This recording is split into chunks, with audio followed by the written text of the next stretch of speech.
आइए मित्रों, अब मैं आज का विषय प्रस्तुत करने आमंत्रित करता हूँ सुप्रसिद्ध अर्थतज्ञ, लेखक, जुझारू वक्ता, प्राध्यापक माननीय डॉक्टर सुब्रमण्यम स्वामी जी को।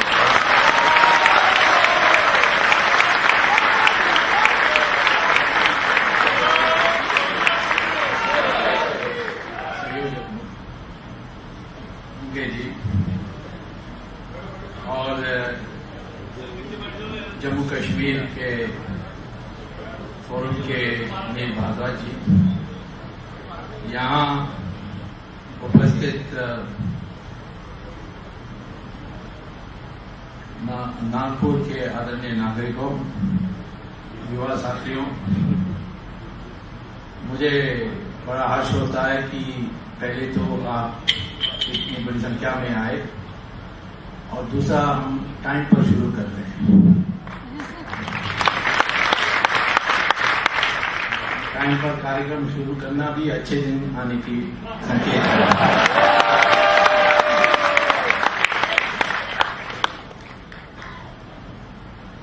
मैं जो आज यूनिफॉर्म सिविल कोड और कश्मीर के संबंध में जो आर्टिकल 370 है उसका विश्लेषण और हमें क्या करना चाहिए इस पर मैं विवरण दूंगा, लेकिन शुरू में मैं आपको बताना चाहता हूं कि ये सारी जो हमारी एजेंडा है, ये हो राम मंदिर हो, कृष्ण मंदिर मथुरा में हो या काशी विश्वनाथ हो और अन्य चीजों ऐसे हैं, संस्कृत का पुनरुत्थान हो, ये सारे हमारी देश की अस्मिता से जुड़ा हुआ है। हम क्या हैं? कई कहते हैं भारतीय हैं, कोई कहते हैं इंडियन है। वो ठीक है, वो कॉन्स्टिट्यूशन में इंडिया दैट इज भारत लिखी है, लेकिन हम एक लंबी, सबसे दुनिया के सबसे अटूट, निरंतर आने वाली संस्कृति का हिस्सा है। और इसीलिए मैं अपने पुस्तकों में लिखता हूं कि हमारी आज की जो अस्मिता है वो होनी चाहिए विराट हिंदुस्तानी का। विराट इसलिए कि हिंदू बहुत सहन कर चुका है। अब कोई हाथ उठाएगा तो हम 10 हाथ उठाएंगे।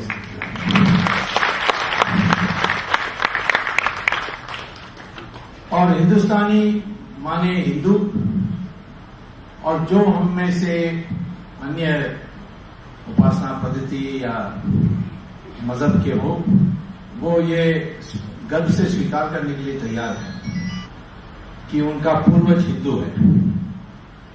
उनको दोनों को मिला करके हम हिंदुस्तानी बनते हैं। और ये बात सत्य भी है कि आज देश में जो आधुनिक विज्ञान के अनुसार कन्याकुमारी से कश्मीर, जामनगर से डिब्रूगढ़, जो हमारे देश में बसे हुए लोग हैं उनका डीएनए एक ही है। और ब्राह्मण, शूद्र, शेड्यूल कास्ट, उनका भी एक ही है। हिंदू मुस्लिम का भी एक ही है। और ये डीएनए का टेस्ट हुआ है और ये विदेशों की बड़े बड़े अच्छे शोध कार्य जर्नल्स में छपा है कि हिंदुस्तानियों का जो डीएनए है वो एक है। रंग अलग हो सकती है, वो तो धूप के निकट के कारण, जो इक्वेटर के पास है उनका रंग थोड़ा काला होगा, और जो उत्तर भारत में है उनका डायरेक्ट सन रेज नहीं होने के कारण पिगमेंटेशन बदलती नहीं है। लेकिन हमारी जो रक्त का जो ढांचा है, जिसको डीएनए कहते हैं, वो एक ही है। और इसीलिए ये जो हिंदुस्तानी लगातार इस देश में संस्कृति चलाते आया है और हिम्मत के साथ उन्होंने इस देश की जो इतिहास है, इस देश की जो प्राचीनता है, जो इस देश की संस्कृति है, उसको बचाए। जब मैं हार्वर्ड में पढ़ाता था तो एक सऊदी अरेबियन स्टूडेंट था मेरे क्लास में। तो उसने एक दिन कहा कि मैं क्लास के बाद आपको मिलने चाहता हूं। तो मैंने कहा मिल लो। मिलने के बाद उसने ये पूछा कि हमारी सऊदी अरेबिया यूनिवर्सिटी में हम एक शोध कर रहे हैं कि हिंदुस्तान क्यों 80% हिंदू है। तो मुझे सवाल समझ में नहीं आया। तो उन्होंने कहा कि हम ये इसीलिए पूछ रहे हैं कि जहां भी मुस्लिम इन्वेजन हुआ, जैसे पर्शिया में हुआ जहां ज़ोरोएस्ट्रियंस होते थे, वहां मुसलमान ने राज की कब्जा की और 15 साल में उन्होंने ईरान को 100% मुसलमान बना दिया। इराक, जिसका पुराना नाम था बेबीलोन, मेसोपोटामिया, उसको 17 साल में कब्जा करने के बाद 100% मुसलमान बना दिया। और इजिप्ट को, जिसको हम मिस्र कहते हैं पुरानी संस्कृत ग्रंथों में, उसको 21 साल में 100% मुसलमान बना दिया। यूरोप को क्रिश्चियंस ने कब्जा की और 50 साल में उन्होंने 100% क्रिश्चियन बना दिया। यहां उसने कहा कि इंडिया में 800 साल मुसलमान ने राज की, 200 साल क्रिश्चियन ने राज की, और तब भी आप 80% हिंदू है, ये कैसा हुआ?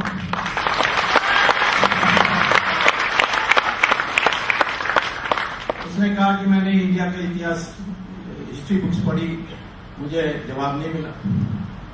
अब यहाँ के जो हिस्ट्री बुक्स हैं वो तो अंग्रेजों ने लिखा, और उसके बाद जवाहरलाल नेहरू उसको जारी रखा। जवाहरलाल नेहरू किसी की सलाह नहीं मानते थे, सिर्फ एक का सलाह मानते थे, वो है एडविना माउंटबेटन और किसी और।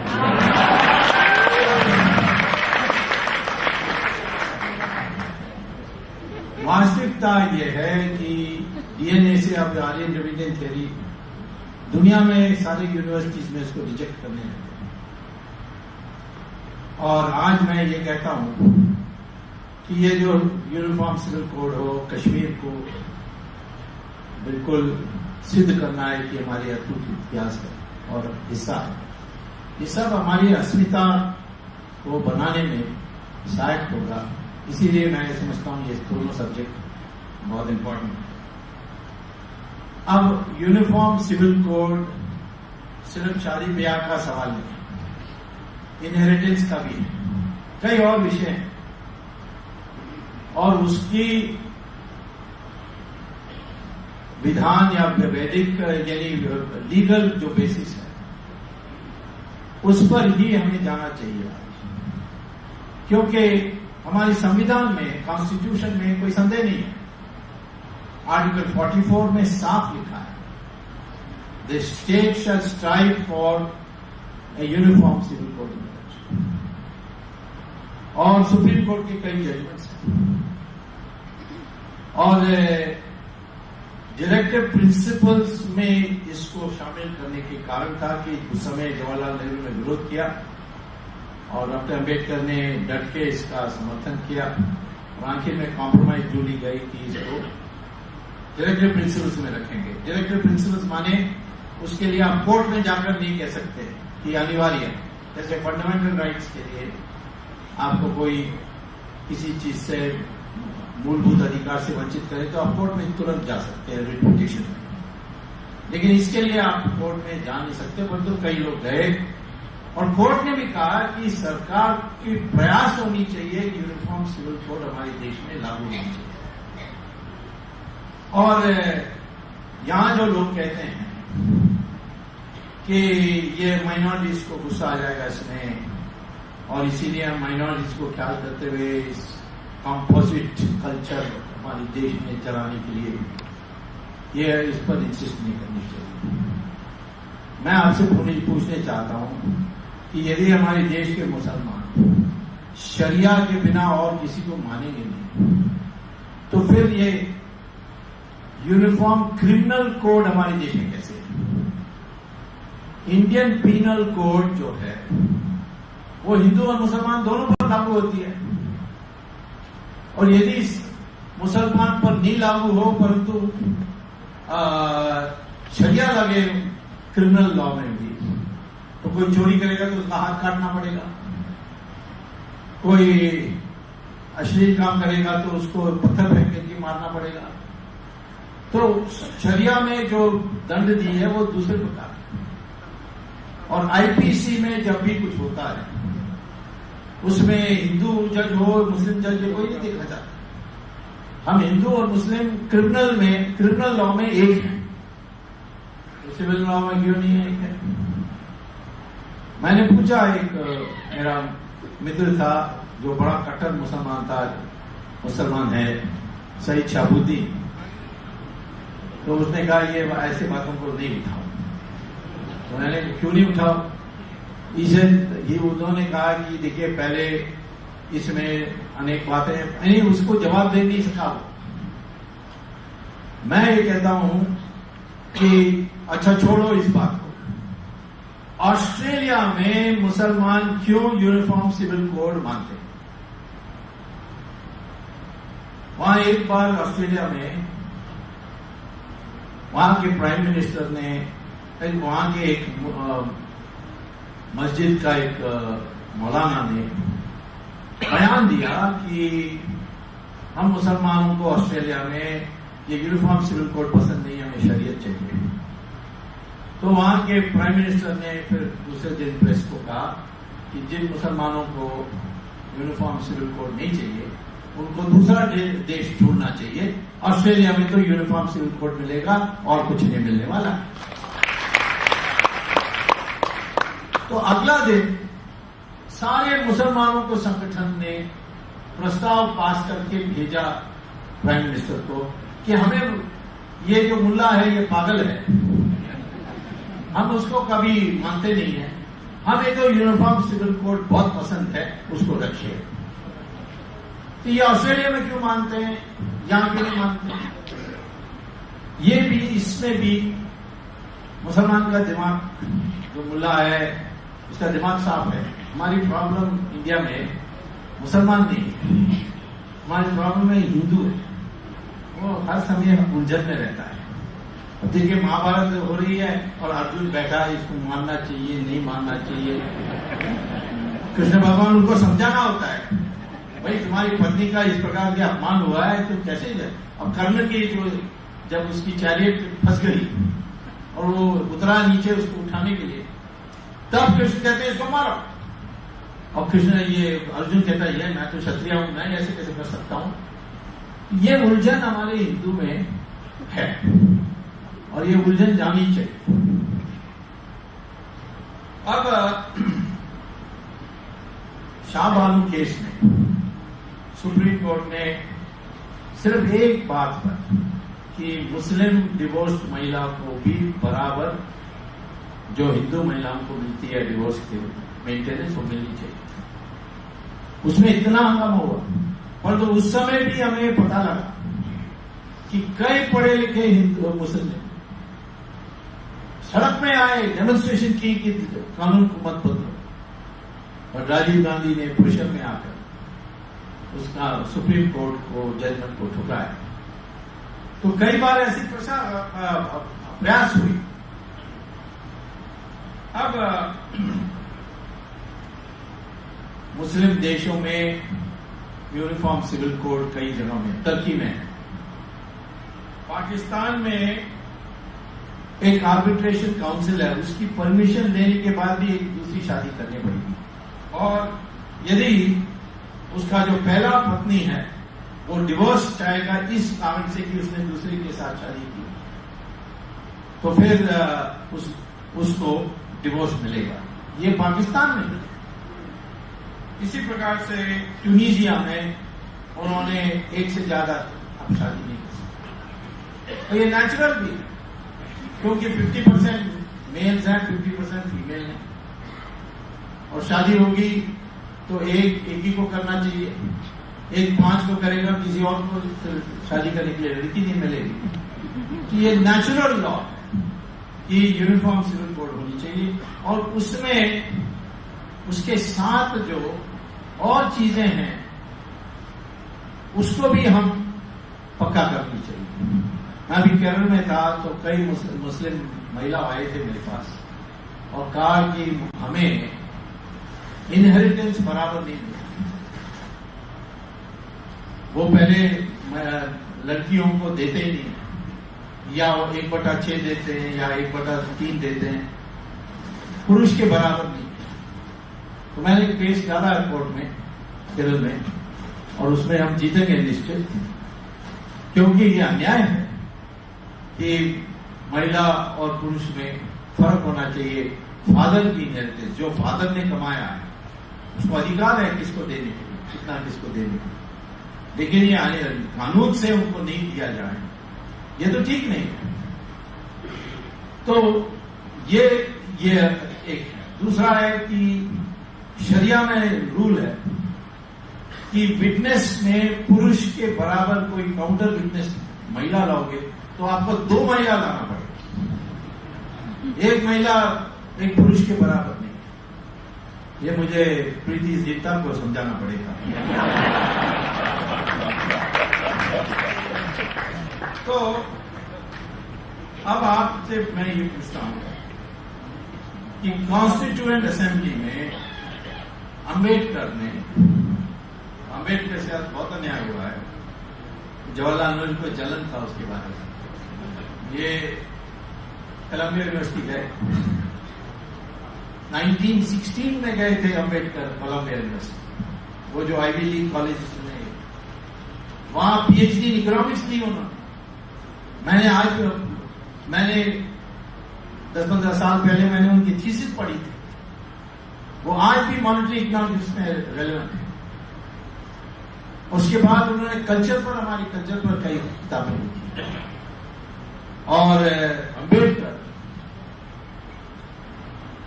फिर लंदन गए, उनको लॉ डिग्री मिली और इंडिया आए। एक कांग्रेस वाले उनको भीमराव कहते हैं, लेकिन जवाहरलाल नेहरू कैम्ब्रिज गया और वहां फेल हुआ, परंतु क्योंकि कॉलोनी से आया था तो उसके लिए एक नया डिग्री पैदा की उन्होंने, जिसका नाम था जेंटलमैन पास। हिंदुस्तान वापस आया तो कांग्रेस वाले उसको पंडित नेहरू कहने लगे। अंबेडकर पंडित था, ये तो जवाहरलाल ही था, लेकिन हमारे देश में ये कॉम्प्लेक्स बहुत है। और कॉन्स्टिट्यूएंट असेंबली में अंबेडकर ने ये जो यूनिफॉर्म सिविल कोड ना होने के विरोध किया, और उन्होंने ये बताया था कि ये अंग्रेजों ने आकर दिमाग खराब करने पहले नॉर्थ वेस्ट फ्रंटियर प्रोविंस में जो शादी विवाह होती थी, प्रॉपर्टी डिस्ट्रीब्यूशन होती, सब हिंदू लॉ पर होता था। इंडिया में कई जगहों में मुस्लिम समुदाय ने हिंदू लॉ को स्वीकार किया। तो ये सारे होते हुए आज मैं ये कहता हूं कि हमें यूनिफॉर्म सिविल कोड को लागू करनी चाहिए। उसके लिए कोई नया विधेयक की आवश्यकता नहीं है, सिर्फ डायरेक्टिव प्रिंसिपल में है, इसीलिए इसको हमें पास कराना चाहिए कि इसको हम डायरेक्टिव प्रिंसिपल से बाहर निकाल के जस्टिफिकेबल लॉ में ला करके उसका कोई विवरण देने के लिए कोई कानून ला सकते हैं। इसको कोई नहीं, इसको रोकने के लिए कोई अर्थ नहीं है, एक इच्छा चाहिए। और मुस्लिम को भी अधिकार नहीं है इसका विरोध करने के लिए, क्योंकि वो ऑस्ट्रेलिया में मान लिया, अमेरिका में मान लिया, अब फ्रांस में भी मानने वाले हैं। तो कई देशों में उन्होंने यूनिफॉर्म सिविल कोड मान ली, हमारे देश में उन्होंने यूनिफॉर्म क्रिमिनल लॉ मान ली है। और इसीलिए मैं समझता हूं कि इसको क्रियान्वित करने के लिए कोई खास विरोध नहीं दिखता है, सिर्फ इच्छा चाहिए। जो लोग वोट बैंक पॉलिटिक्स नहीं करते हैं, और मैं समझता हूं कि यदि इस देश में कोई कर सकता है आज, तो नरेंद्र मोदी कर सकता है।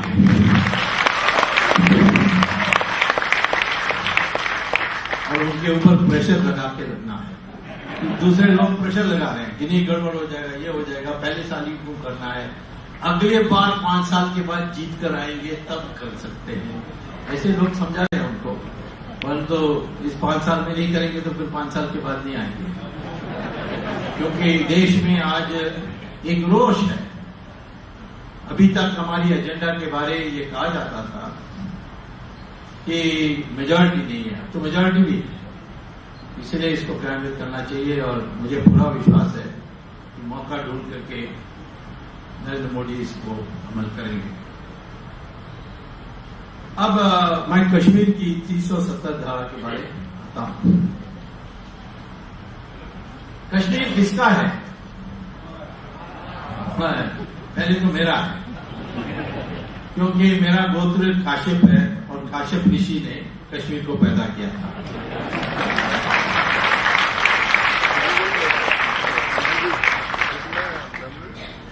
और यूनाइटेड नेशंस में प्रिंसिपल स्वीकार हुआ है कि यदि identifiable first generation of a land is there then that land belongs to them. तो इजराइल को बनाने के लिए उन्होंने कहा कि यहूदी लोग पहले थे, इसीलिए इजराइल बनेगा और पैलेस्टीनियन लोगों को वहां से निकलना पड़ेगा, यानी जिस एरिया में उनको दिया गया।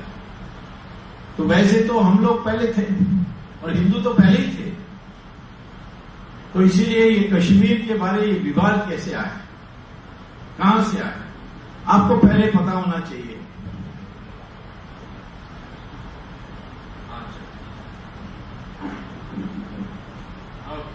ये अभी ठीक से सुन रहा है, सुना यार?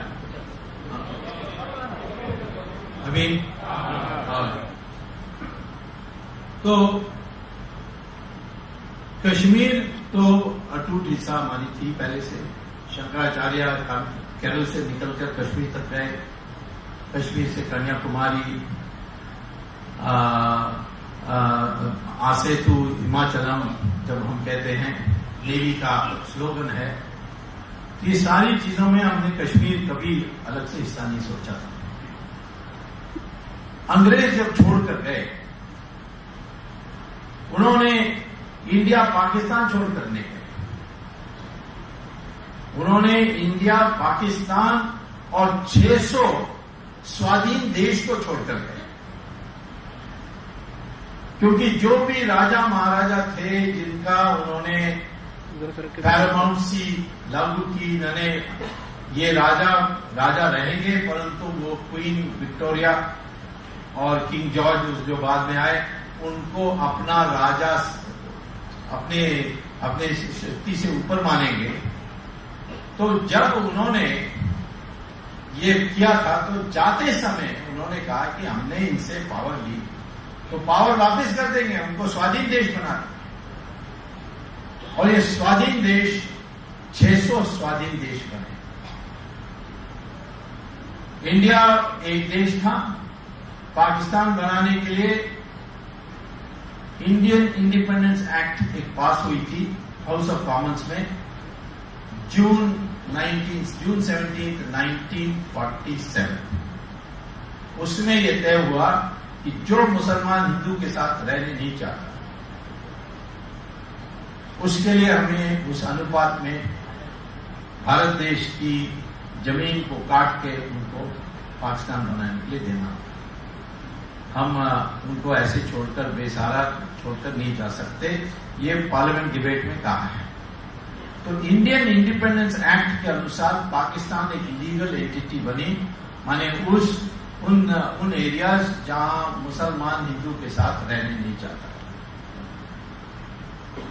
आज मैं आर्गुमेंट यही बांग्लादेशियों को देता हूं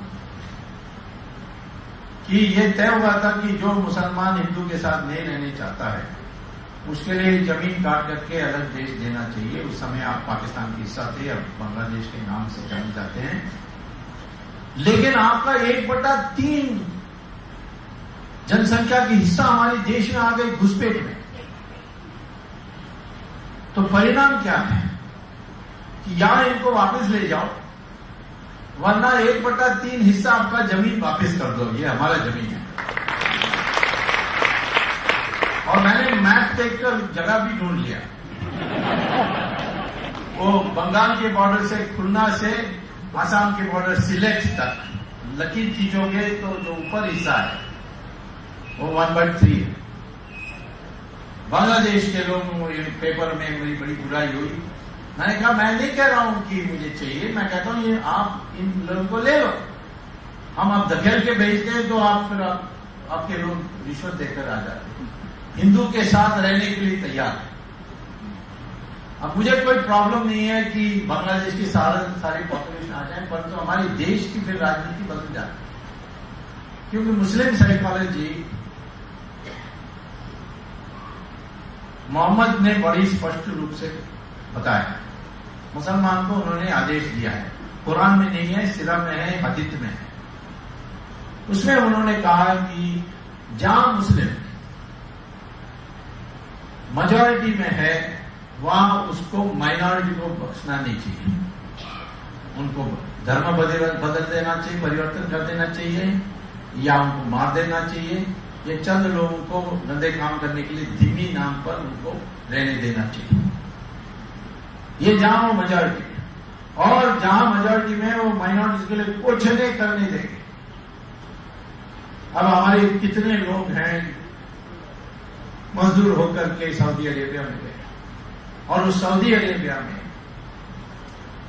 हमारे हिंदू लोग क्या मंदिर बना सकते हैं? नहीं बना सकते। दिवाली मना सकते हैं? नहीं मना सकते। घर के अंदर सत्यनारायण पूजा कर सकते हैं? नहीं कर सकते। नौकरी पे जाते समय रामचंद्र जी का फोटो पॉकेट में रख सकते हैं? नहीं रख सकते। तो ये नियम है वहां। इंडिया में तो की मस्जिद है, आपको सुबह उठने के लिए तकलीफ है तो नाजाम उठा देगा आपको। तो मैं आपसे कहना चाहता हूं कि ये उन्होंने कहा है, ये इंप्लीमेंट होता है। जहां भी मुस्लिम मेजॉरिटी में है उसका व्यवहार माइनॉरिटी के साथ दूसरा होता है। इंडिया में कश्मीर में, इंडिया में केरल में, मल्लापुरम जाकर देखिए, मेजॉरिटी मुस्लिम डिस्ट्रिक्ट है। वहां हिंदू अपना घर हिंदू को नहीं बेच सकता, वो मुसलमान कोई ढूंढ के लाएंगे जिसको बेचना हो। वहां शरीयत चलती है मल्लापुरम में। वहां तो हिंदू आचार्यों का, ऋषियों का मूर्ति रखने नहीं देते म्युनिसिपैलिटी। वहां तो हिंदू के पब्लिक मीटिंग में होने नहीं देते। मुझे एक बार संघ के लोगों ने वहां अरेस्ट के लोगों ने कहा कि आप मीटिंग में आइए, हम आपकी पब्लिक मीटिंग करने चाहते हैं। मैंने कहा एक तरफ आप कहते हो कि करने नहीं देंगे, पर तो आपको करने देंगे, मुझे मेरा मीटिंग होने देंगे। उन्होंने कहा आपका तो मीटिंग होने देंगे। मैंने कहा क्यों? क्योंकि आप कोर्ट में जाएंगे, परमिशन लेकर आ जाएंगे। ये डर है उनको, हम तो रोज ऐसा कर नहीं सकते। मीटिंग मैंने की थी, परंतु वहां जो हिंदुओं मैंने देखा क्या उनकी शक्ल में आते हैं।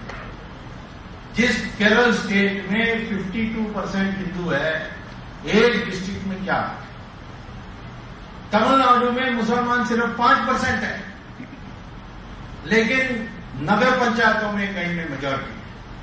एक नगर पंचायत है वेल्लोर के पास, वहां के लोग आए थे मेरे पास, हिंदू, एक नगर पंचायत के हिंदू मेरे पास आए थे, वो 25% है, वो सब शेड्यूल कास्ट।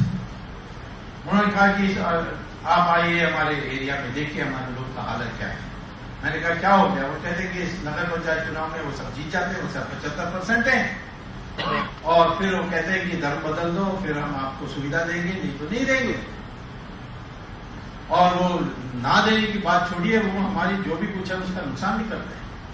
जैसे हमारी खेत में हम जो पान का खेती है करते हैं, तो वो जो लेदर की प्रोडक्शन की पानी है फैक्ट्री में, उसको डाइवर्ट करके हमें पानी देते हैं और हमारी कृषि को खत्म करते हैं। मैं खुद गया और देखा, मुझे आश्चर्य हुआ कि सड़क में कुछ टूटा पड़ा हुआ है, कूड़ा पड़ा हुआ है, स्कूल की बिल्डिंग रिपेयर डिसरिपेयर में है।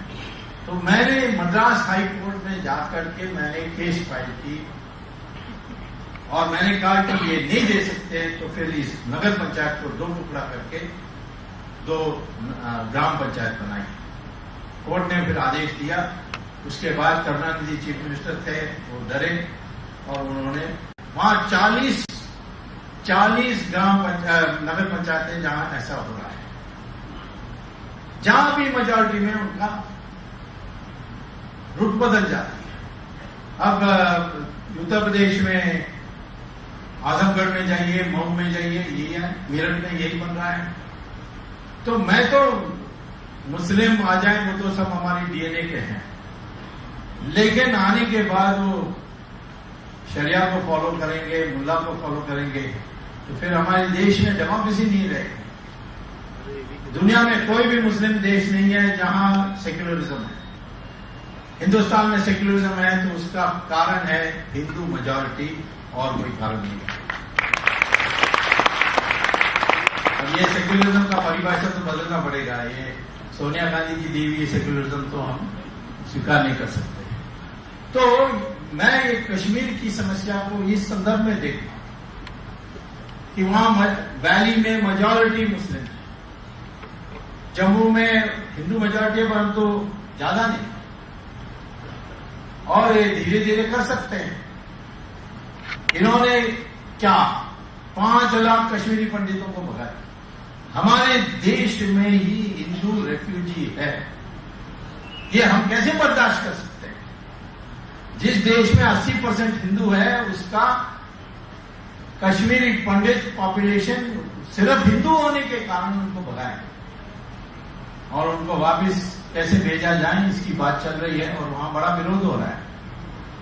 मैं तो कहता हूं कि कश्मीरी पंडितों को ऐसे ही तो वो कैसे जाएंगे वहां। मैंने एक रास्ता सुझाया है, अभी सरकार ने उसको मानी नहीं।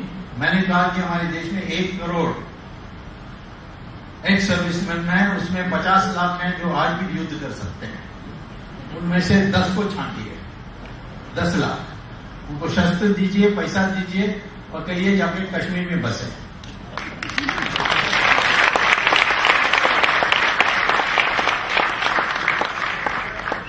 कहां बसे? जहां कश्मीरी पंडितों घर छोड़कर आए उसी घर में चले जाइए, ये तो आपका घर है। कहते हैं 370 का क्या होगा? मैंने कहा 370 का मुख्य उद्देश्य था कि जो हिंदू मुस्लिम अनुपात है उसको डिस्टर्ब नहीं करना है, ये जवाहरलाल नेहरू ने कहा, और इसीलिए इस कश्मीर का अनुपात ना बदले, इसलिए रिस्ट्रिक्शन है हम यहां से वहां जाने के लिए। लेकिन यदि यहां से वहां जाने के लिए रिस्ट्रिक्शन है तो वहां से इधर भगाने के लिए भी रिस्ट्रिक्शन है। तो टेररिस्ट ने ही आर्टिकल 370 को बेमतलब कर दिया है, इसीलिए इसको हटाने के लिए आज कारण बन गई है। और मैं आपको कहता हूं कि ये कश्मीरी पंडितों ने इतनी दिन बर्दाश्त की है, लेकिन बहुत दिन नहीं बर्दाश्त करना होगा। मौका आएगा, मैं नहीं कहता हूं आज करो, मौका तो आने वाला है। कैसे आएगा? ये अमेरिका भाग के चले जाएगा अफगानिस्तान से, तालिबान अफगानिस्तान का कब्जा कर लेगा, पाकिस्तान का तुरंत कब्जा हो जाएगा उसके बाद। आज तो पाकिस्तान में एक गवर्नमेंट नहीं है, एक सिविलियन गवर्नमेंट है नवाज शरीफ का, एक मिलिट्री गवर्नमेंट है, एक ISI गवर्नमेंट है, एक मुल्ला गवर्नमेंट है। इसीलिए जब सार्क के देशों को सबको आमंत्रण दिया नरेंद्र मोदी ने शपथ समारोह में आने के लिए, तो 8 में से तो 7 तुरंत एक्सेप्ट कर लिया, लेकिन पाकिस्तान में 4-5 दिन लगा, क्योंकि अर्जी दिया प्राइम मिनिस्टर ने मुल्ला को, जा सकता हूं कि नहीं जा सकता। ये हालत है पाकिस्तान से किससे बात करेंगे? एनीवे, मैं आपसे कहता हूं कि 370 धारा को कभी इसको निरंतर रखने की, परमानेंट रखने की सवाल ही नहीं थी। ये कहां है हमारी कमिटमेंट कि 370 धारा होनी चाहिए? जब ये कश्मीर का विलय हुआ वो उसी बेसिस पर हुआ जिसमें हमारे जो स्वाधीन बनाए गए राजाओं ने चुना पाकिस्तान में विलय करने के लिए, चुना हिंदुस्तान में विलय करने के लिए। सरदार पटेल की योग्यता के कारण 600 में से 450 लोगों ने, राजाओं ने हिंदुस्तान में विलय किया और 150 पाकिस्तान में विलय किया। और इसीलिए हमारे देश आज यानी टुकड़ा टुकड़ा में नहीं है, एक बड़ी अच्छे दृश्य की देश की नक्शा है। तो ये 370 धारा कैसे आई? अंग्रेजों ने 1947 में जब पार्लियामेंट में पास किया उन्होंने इंडियन इंडिपेंडेंस एक्ट, उसमें उन्होंने ये कहा था कि हम 3 प्रकार के देश उत्पन्न कर रहे हैं, एक इंडिया, एक पाकिस्तान, एक राजाओं का। और राजाओं को यदि इच्छा है कि इस देश में जाना है या उस देश में जाना है, तो उसके लिए एक इंस्ट्रूमेंट ऑफ एक्सेशन उन्होंने तैयार किया। माने राजा दस्तखत करेगा कि मैं अपना देश का विलय पाकिस्तान से करता हूं या इंडिया से करता हूं। कई लोगों ने, जैसे बड़ौदा है, इंदौर है, होलकर है, ये सारे लोग तुरंत करते गए और सरदार पटेल ने साम दाम वेद दंड उपयोग करके उन्होंने सबको मना दिया। लेकिन जवाहरलाल नेहरू ने कहा कश्मीर, मैं कश्मीरी हूं तो मुझको हमसे को कश्मीर करने दो, और सिरदर्द बना के छोड़कर गए। लेकिन तब भी जब ये पाकिस्तान से फौज आई, राजा डरे और इंडिया आए, तब सरदार पटेल ने कहा कि आप नेहरू कुछ भी करें, तुम पहले इंस्ट्रूमेंट एक्सेशन में दस्तखत करो। इंस्ट्रूमेंट ऑफ एक्सेशन में दस्तखत करने से 2 उसमें मान्यता है। एक कि तुम अपनी पब्लिक की राय पूछने की बिल्कुल आवश्यकता नहीं है, ये लिखा है। You don't have the will of the people does not have to be ascertained. और दूसरा, एक बार कर दिया दोबारा इसको खोला नहीं जा सकता, it's a one way traffic. और जब दस्तखत हुई, राजा ने स्वीकार किया कि article 1 of the Indian constitution shall apply to Kashmir. उस समय वो डिस्कस हो रही थी कॉन्स्टिट्यूशन असेंबली में। आर्टिकल 1 ऑफ द कॉन्स्टिट्यूशन में क्या लिखा है कि हिंदुस्तान को बड़ा कर सकते हो, छोटा नहीं कर सकते। मानिए जमीन हिंदुस्तान का हिस्सा है, कोई पार्लियामेंट हो या नेहरू हो, उसका बापदादा हो, वो 1 भी इंच हमारे देश किसी को दे नहीं सकता। ये आर्टिकल 1 है। और इसीलिए 1994 में नरसिम्हा राव ने प्रस्ताव पास किया पार्लियामेंट कि कश्मीर पूरा हमारी इतिहास, हमारी हिस्सा हमारी है, इंटेग्रल पार्ट ऑफ इंडिया, और हम नहीं रेस्ट करेंगे जब तक पूरा हिस्सा हमारे पूर्ण नियंत्रण में नहीं आए। तो राजा की जो इंस्ट्रूमेंट एक्सेशन उसने दस्तखत की, उससे ये फाइनल हो गया कश्मीर हमारा हिस्सा है। बाद में जवाहरलाल नेहरू के और शेख अब्दुल्ला को कोई 1952 में पैक्ट हुआ, उसके अनुसार उन्होंने जम्मू कश्मीर कॉन्स्टिट्यूएंट असेंबली बनाया, जिसने जम्मू कश्मीर के लिए अलग से कॉन्स्टिट्यूशन बनाया। उस अलग से कॉन्स्टिट्यूशन में भी लिखा है article 1 of the Indian constitution shall apply. उस समय शेख अब्दुल्ला को जेल में डालना पड़ा और गुलाम बख्शी प्रधानमंत्री बने। उसका नाम उस समय प्रधानमंत्री था, ये बाद में 1974 में बदला और मुख्यमंत्री बना। तो उन्होंने कॉन्स्टिट्यूएंट असेंबली में पास किया कि कश्मीर का विलय इज फाइनल एंड इरिवर्सिबल। माने इसको कश्मीर अटूट हिस्सा हिंदुस्तान का है। ये कॉन्स्टिट्यूएंट असेंबली में पास करने के बाद, कश्मीर की कॉन्स्टिट्यूशन को स्थापित करने के बाद उस कॉन्स्टिट्यूएंट असेंबली को खत्म कर दिया, रद्द कर दिया। तो फिर 370 के लिए ये प्लेबिसाइट और इसकी अलग ये कहां से आई? ये जवाहरलाल नेहरू चले गए यूनाइटेड नेशंस, हमारी फौज जीत रही थी, मुजफ्फराबाद तक पहुंच गई थी, बट ओम शांति कहकर जवाहरलाल नेहरू यूनाइटेड नेशंस ले गए। और वहां यूनाइटेड नेशंस में तय हुआ कि पाकिस्तान अपना फौज वापस ले जाए, इंडिया अपना फौज ले जाए वापस, और थोड़े छोड़ करके फिर इंटरनेशनली सुपरवाइज प्लेबिसाइड होगा। क्या ये हमारे ऊपर लागू है? नहीं लागू है, क्योंकि जवाहरलाल नेहरू ने कैबिनेट का परमिशन नहीं दिया, कैबिनेट में रखा ही नहीं उन्होंने, सिर्फ एबिना माउंटबैटन को पूछ करके वो वहां चला। बड़ी ज्ञानी थी, उसने कई ज्ञान सिखाया उनको। तो मैं ये कहता हूं कि ये जो यूनाइटेड नेशंस हो गया, ये तो हमारे ऊपर कैसे लागू हो गया? 2 साल पहले मैं गया था लाल चौक में, मैंने उस समय हम जनता पार्टी बनी रही थी, विलय नहीं हुआ था बीजेपी में, तो हमारी जनता पार्टी की यूनिट की, जम्मू कश्मीर यूनिट की सेशन हो रही थी, तो हमने लाल चौक में की थी। तो प्रेस वाले सब आ गए और उन्होंने यही पूछा कि आप कहते हो कि 370 धारा हटाओ और कश्मीर हमारा हिस्सा है, ये कैसा है? हमें तो विश्वास दिलाया गया था कि प्लेबिसाइट होगा। मैंने कहा किसने दिया? उन्होंने कहा कि जवाहरलाल नेहरू ने दिया।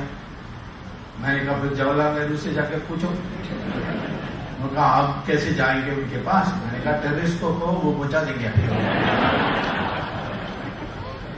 आखिर में मैं क्यों ये बोझा उठाऊं? कोई हिंदुस्तानी का कर्तव्य नहीं है, ये जिम्मेदारी नहीं है कि वो जवाहरलाल नेहरू की दी हुई वचन को पूरा करे, क्योंकि वो कैबिनेट के जरिए नहीं, कैबिनेट में कर प्रस्ताव पास होता तो दूसरी बात, तो नहीं हुआ। और फिर आखिर में पाकिस्तान ने अपने फौज को हटाया नहीं, तो यूएन का जो प्रस्ताव है वो लागू भी नहीं हो सकी, निरंतर आ रही है। तो कौन सी आधार पर कहते हैं लोग कि 370 धारा को आप हटा नहीं सकते? कई गलतफहमी है। कोई कहता है कि नहीं 2/3 मेजॉरिटी चाहिए राज्यसभा में, अभी हमारे पास मेजॉरिटी नहीं है। कहां लिखा है हमारी कॉन्स्टिट्यूशन में कि इसके ये जो 370 धारा बनी है जो कॉन्स्टिट्यूशन में है, उसको हटाने के लिए पार्लियामेंट की वोट की जरूरत है। घर में जाकर कॉन्स्टिट्यूशन पढ़िए और कॉन्स्टिट्यूशन आर्टिकल 370 ब्रैकेट 3 सबसेक्शन 3 पढ़िए। इसमें क्या लिखा है? द प्रेसिडेंट में बाय नोटिफिकेशन अबॉलिश आर्टिकल 370। और एक और बात इसमें, however before abolishing he shall consult the constituent assembly of the state of Jammu Kashmir। अब कॉन्स्टिट्यूंट असेंबली है ही नहीं, तो किसको कंसल्ट करोगे? सारा रेजिड्यूरी पावर प्रेसिडेंट का ही हो जाता है। और इसीलिए हमारी कैबिनेट, नरेंद्र मोदी की कैबिनेट प्रस्ताव तैयार करें, पास करें और प्रणब मुखर्जी को भेजें और कहें कि इसको ऐलान कर दो, नोटिफाई।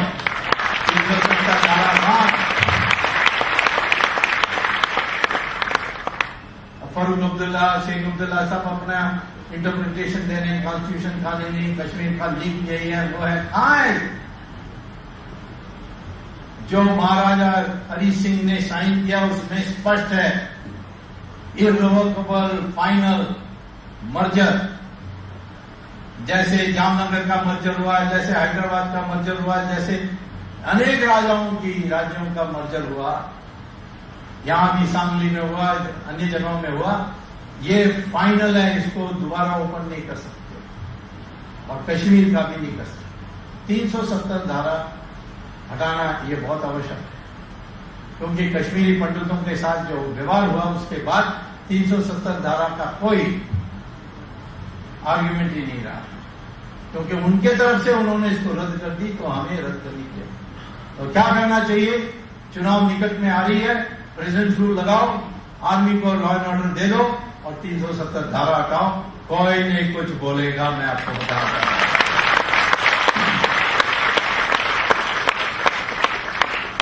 अब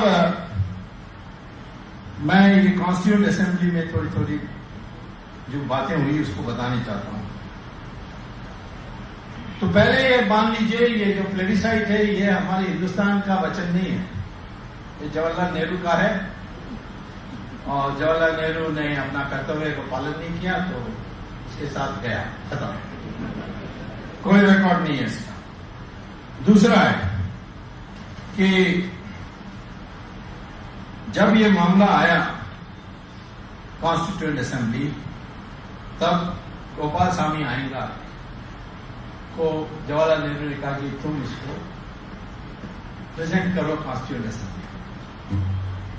क्यों?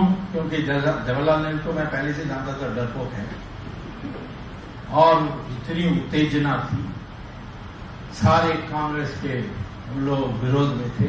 अम्बेडकर ने कहा कि ये देश के साथ गद्दारी मैं नहीं कर सकता, वो डिबेट में उन्होंने भाग ही नहीं लिया। और तो गोपाल स्वामी अयंगार को कहा कि आप इस प्रस्ताव को रखिए। अब गोपाल स्वामी अयंगार को भी हिम्मत नहीं, उसने सरदार पटेल से पूछा कि हाथ जोड़कर एक ही बार मैं मांगता हूं आपसे, आपका थोड़े दिन के लिए सपोर्ट। तो सरदार पटेल ने कहा कि टेम्पररी है ना, टेम्पररी है, ठीक है, मैं आपको पीछे से मदद करूंगा और उसको पास कराऊंगा। तो क्या कहते हैं गोपाल स्वामी अयंगार अपने भाषण में? आर्टिकल 370 के 3 कारण हैं। एक तो पाकिस्तान के साथ युद्ध हुआ है तो सिचुएशन फिर नहीं है। दूसरा है कि एक हिस्सा हमारी जो कश्मीर है वो पाकिस्तानियों के हाथ में है, उसको छुड़वाना है, उस तक इसको रखना है। और तीसरा वो कहते हैं we are entangled with the united nations, माने हम यूनाइटेड नेशंस में फंसे हुए हैं। इनको भी हिम्मत नहीं आई कि हम यूनाइटेड नेशंस में गए, हमारी ऑब्लिगेशंस है, हमारी जिम्मेदारी है, हमारी वचन है, ये सब करने की हिम्मत नहीं। उन्होंने कहा कि as soon as we are free from this entanglement we shall remove this article. तो ये उन्होंने साफ कहा है कि राष्ट्रपति जो हैं वो ऑर्डर इश्यू कर सकते हैं जिस दिन पाकिस्तान पे तो जमीन से खाली कर देंगे और यूनाइटेड नेशंस के एंटेंगलमेंट से मुक्त हो जाएंगे, इसके बाद हम 370 धारा नहीं रखेंगे, ये इनका कहना है। अब जहां तक यूनाइटेड नेशन को का जिम्मेदारी खाली करने के लिए तो चिट्ठी भेज देना चाहिए कि ये इलीगल एप्लीकेशन है, ये कैबिनेट डिसीजन नहीं है, इसलिए हम इस पिटिशन जो हमने यूनाइटेड नेशन को दिया उसको वापस ले लें।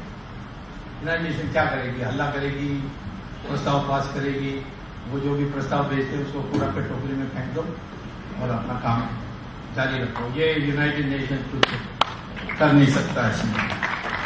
और दूसरा है कि पाकिस्तान का जो हिस्सा, तो पाकिस्तान अब हमारी कश्मीर का हालत ये है कि एक हिस्सा 1/3 पाकिस्तान, आज पाकिस्तान आकर ट्रेनिंग करके चाइना जा रहे हैं, सिंकियांग जो पश्चिमी प्रांत है, और वहां आतंकवाद की कार्य कर रहे हैं। तो चाइना चिढ़ा हुआ है कि पाकिस्तान क्यों नहीं रोक पाता है। अब पाकिस्तान की नवाज शरीफ को नहीं रोक सकते, उनकी परमिशन आनी चाहिए मुल्ला से। मुल्ला में तो बड़ा जोश है आजकल, खालीफेट, हमारी खालीफेट बन रही है। उमर जिसने बनाया वो उमर, उसको जीवन भर में सब जगह जीता, एक ही जगह में उसकी पिटाई हुई। किसने की? गुजरात के राजाओं चालुक्य ने सिंध में उमर को ऐसा पीटा कि वो फिर घर जाकर के मर गया। तो इसीलिए खालीफेट अब नया पैदा कर रहे हैं, जहां इस्लाम का संसार होगी और उसमें वो सारा हिंदुस्तान को हिस्सा बनाया है, अभी नक्शा निकली है। तो चाइना को चिढ़ है और चाइना का साथ कैसे उनसे काम लेना ये एक तरीका है। मैं जब पहले एक बार मोरारजी देसाई ने 77-78 में कहा कि चाइना से बात करो, ये जो जमीन का विवाद है इस पर बातचीत करने के लिए तैयार है कि नहीं। तो मैंने कहा कि मैं जाऊंगा, कैलाश मानसरोवर भी खोल के आऊंगा। तो उन्होंने कहा वो कम्युनिस्ट है, वो कब मानेंगे, इसमें मत पढ़ो। मैंने कहा मैं तो करने वाला। अब मैं गया चाइना, वहां बात की, कैलाश मानसरोवर खुलवाया और पहला यात्री मैं था।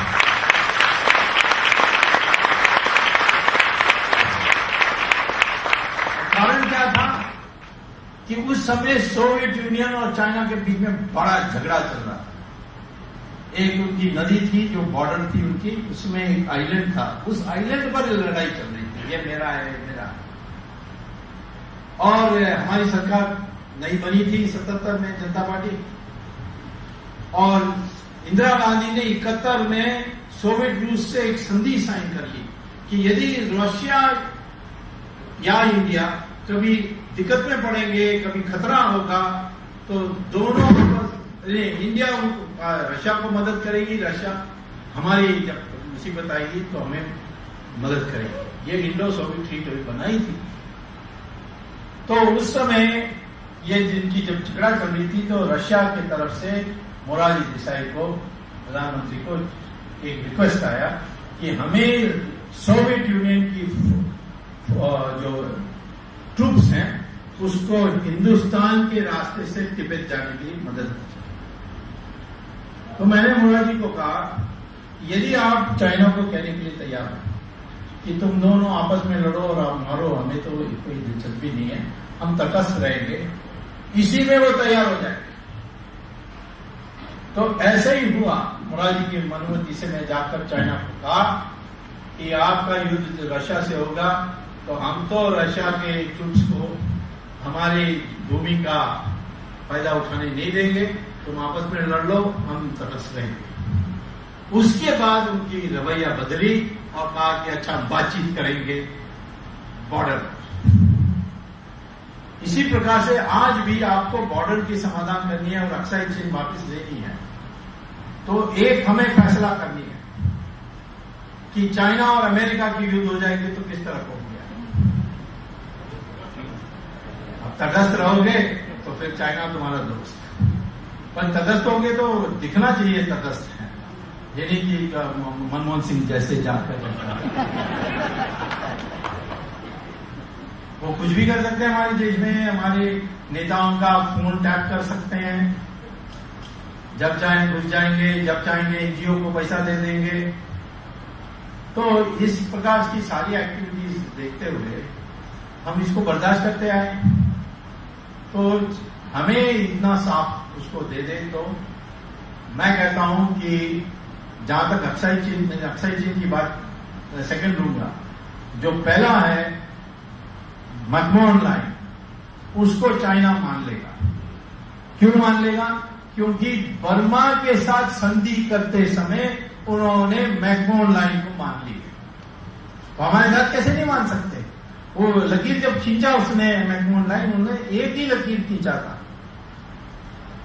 और मैंने ये सवाल उठाया था उनसे, तो उन्होंने कहा कि जब आप हमारी और आपकी पॉलिटिकल अंडरस्टैंडिंग हो जाएगी तब इसी को आर्गुमेंट बना करके हम दे देंगे। रह गई ये अक्साई चीन की बात, इसके लिए ये कीमत आपको चुकाना पड़ेगा, बड़े समझदारी से करनी पड़ेगी, क्योंकि चाइना कोई देता लोग नहीं है कि आपको हाँ कह देंगे आजकल तो निभाएंगे, बदल सकते हैं, लेकिन हमारी भी ताकत बननी चाहिए।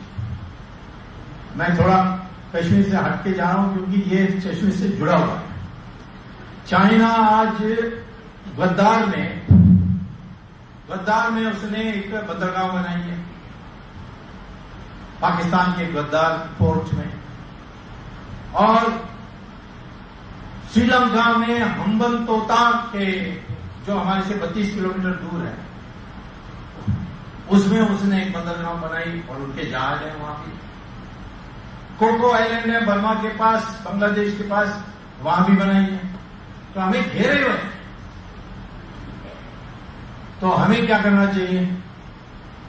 हमें इंडोनेशिया से संधि करनी चाहिए कि तुम सुमात्रा में और हम कार निकोबार में, हम अपनी नौसेना मजबूत करेंगे, तुम वहां मजबूत करो सुमात्रा में, और जो बीच में जो पानी है जिसको मलाक्का स्ट्रेट कहते हैं उसमें 90% चाइना का जो गुड्स ट्रैफिक है वो चलती है। और यदि हम दोनों मिलेंगे तो फिर उस ट्रैफिक को बंद कर सकते हैं जब जरूरत पड़ेगी। तो फिर तो चाइना का सारा फॉरेन ट्रेड कोलैप्स हो जाएगा। ऐसे काम करनी चाहिए। चाइना को बॉर्डर आने के लिए चंदू प्रोविंस से लंबी रास्ते से आते हैं। हाँ, उन्होंने अच्छे अच्छे रोड बना लिए, रेलवे लाइन भी बना ली, लेकिन हम तो बिल्कुल बॉर्डर के बगल में हैं और हमारे पास सड़क नहीं है, क्योंकि टेंडर निकलती है तो उसमें भ्रष्टाचार होता है तो वो मिट्टी डाल देते हैं। यहां भी महाराष्ट्र में भी सड़क ठीक नहीं है। हाँ, तो बनाइए जाल कि आप जा सकते हैं। मनमोहन सिंह ने जीवन में 2 अच्छे काम किए। एक अच्छा काम उन्होंने किया कि सुखोई के 40 सुखोई की जेट्स को उन्होंने तेजपुर में स्थित कर दिया कि जब भी कोई प्रॉब्लम होगी चाइना के साथ उस लंबी सप्लाई लाइन को बॉम्ब करने के लिए। और दूसरा अच्छा काम किया, उसने इस्तीफा नहीं दिया। क्यों? क्योंकि इस्तीफा देता तो बुद्धू बन जाता प्राइम मिनिस्टर, तो वो वैकेंसी बनाया। बुद्धू बने राहुल गांधी। और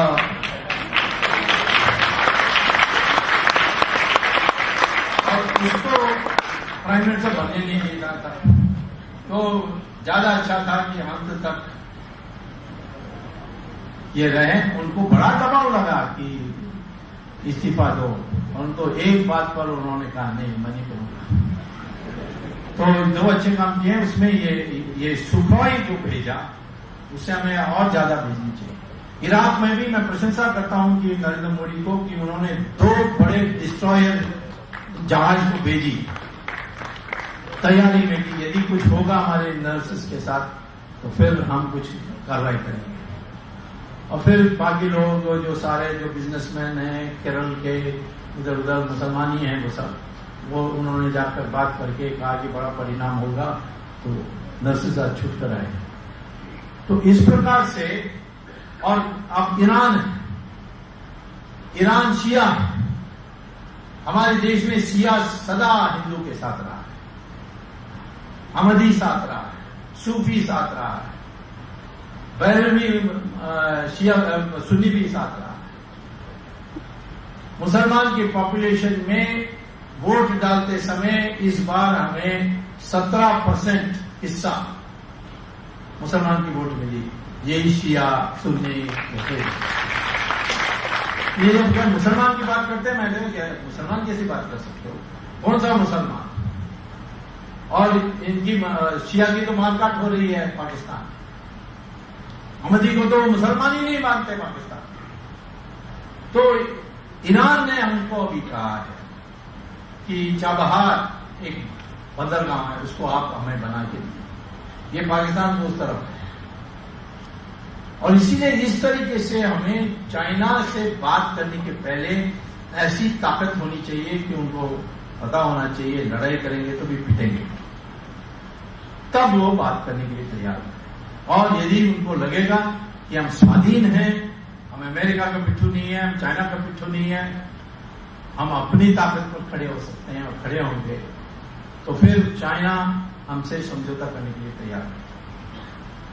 तो अक्साई चीन के लिए सेकेंड राउंड में, फर्स्ट राउंड में वो जो मैकमोहन लाइन है उसको पक्का।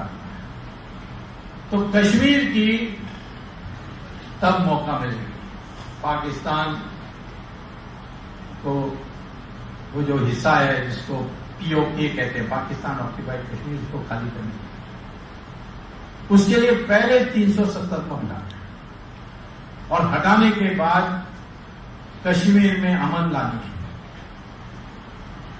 कश्मीर में अमन आ सकती है।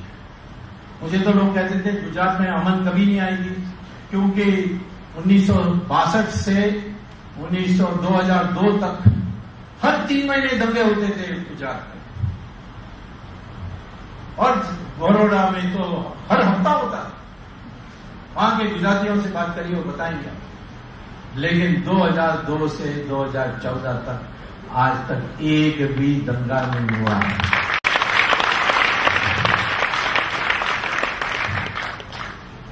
इसको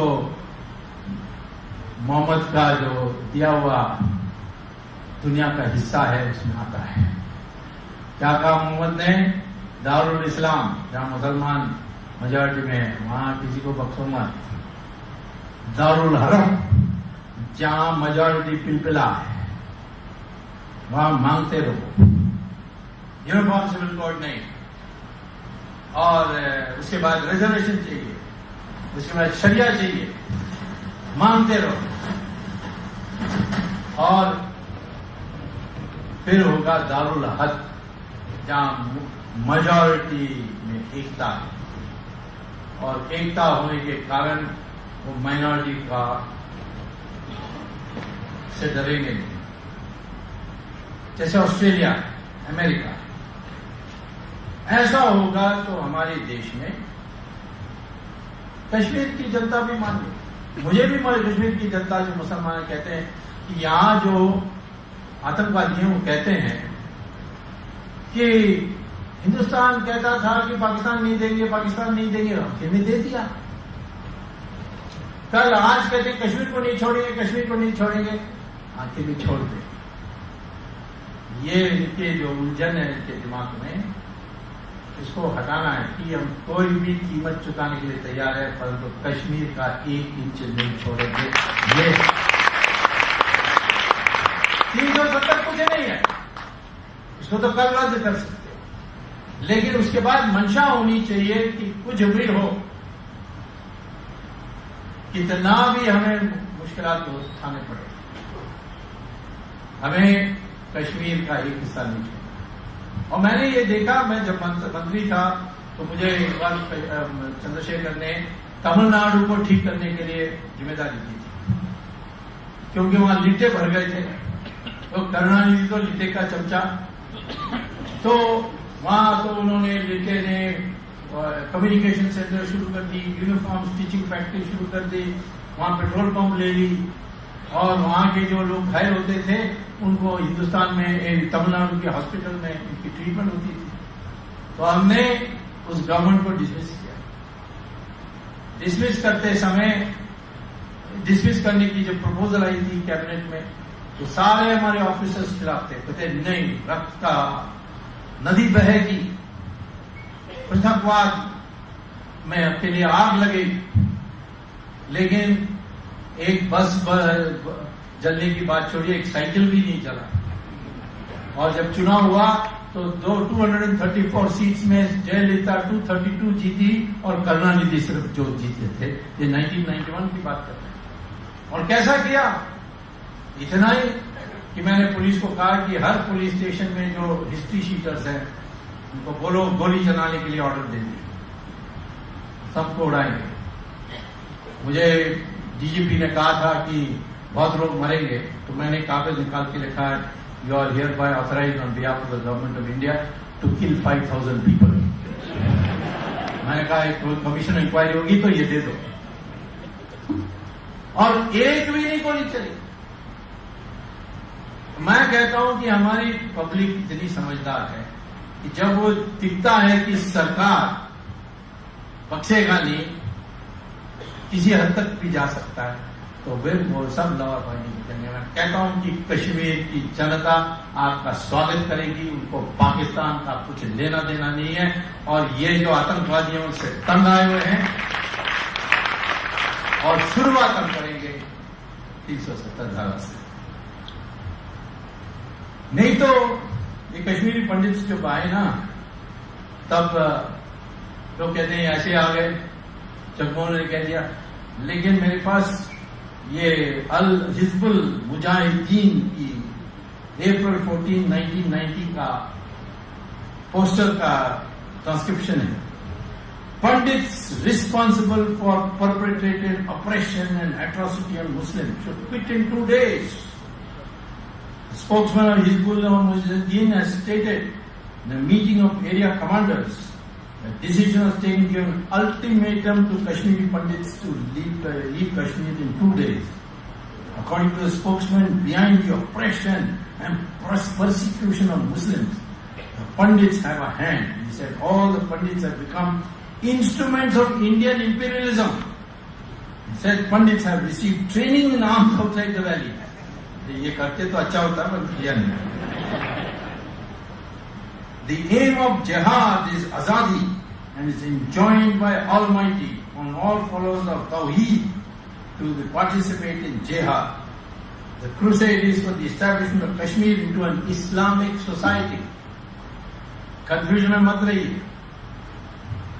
जहां भी इनकी मेजॉरिटी होगी वहां इस्लामिक सोसाइटी बनाएंगे और हमारी भविष्य इस हिंदुस्तान की तब होगी जब हम किसी एरिया में मुस्लिम मेजॉरिटी होने नहीं देते जो इनकी प्रयास है. कोई दुनिया में एक भी सेक्युलर मुस्लिम देश नहीं. मैं उनको दोष नहीं देता हूं. मैं कहता हूं तुम्हारा दिमाग साफ है, ये हिंदू का दिमाग साफ नहीं है. तो आज आपकी संकल्प भी होनी चाहिए. 370 धारा हटाना ये क्यों हम कहते हैं? ये छोटी सी बात है पर तो क्यों कहते हैं? क्योंकि ये मंशा को बदलेगी और मंशा बदलने के बाद जो जवाहरलाल नेहरू ने हमें छोड़ा है वो हम उस कूड़ा खबाड़ा को अपने को मानेंगे नहीं. हम एक नवीन हिंदुस्तान बनाएंगे, देश के पुनरुत्थान करेंगे और देश में जो रहने वाले हिंदुस्तानी हैं उनको विराट बनाएंगे. ये संकल्प है इस 370 धारा के पीछे. धन्यवाद.